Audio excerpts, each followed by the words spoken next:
Syria, Libya, Iraq ഉൾപ്പെടെ Arab മേഖലയിലെ സംഘർഷം ഗൾഫ് രാജ്യങ്ങളിലെ മിക്ക കമ്പനികളെയും ഇന്ത്യ ഉൾപ്പെടെ മറ്റു രാജ്യങ്ങളിലേക്ക് നിക്ഷേപം നടത്താൻ പ്രേരിപ്പിക്കുകയാണ്. ഊർജം, ഗതാഗതം, റിയൽ എസ്റ്റേറ്റ്, IT ഉൾപ്പെടെ എല്ലാ തുറകളിലേക്കും വൻതോതിൽ ഗൾഫ് നിക്ഷേപ സാധ്യതകളാണ് തുറക്കപ്പെടുന്നത്.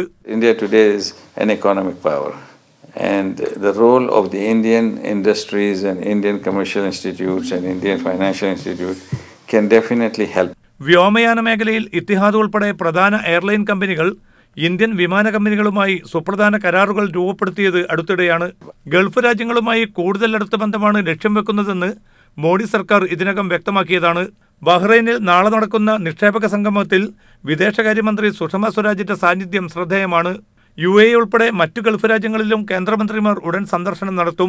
ഇന്ത്യൻ ചേംബറിന്റെ നേതൃത്വത്തിൽ വിപുലമായ ഗൾഫ് നിക്ഷേപക സംഗമത്തിനുള്ള നീക്കങ്ങളും അണിയറയിൽ ഊർജിതമാണ്. കൂടുതൽ മുതൽ മുടക്കാനുള്ള ഗൾഫ് താൽപര്യത്തെ ഇന്ത്യ എത്ര കണ്ട് പ്രയോജനപ്പെടുത്തുന്നു എന്നതാണ് പ്രധാനം. ആ ദിശയിലുള്ള രാഷ്ട്രീയ നയതന്ത്ര നടപടികൾക്കാണ് ഗൾഫ് ഉറ്റുനോക്കുന്നതും. MC Nasar, media 1, Dubai.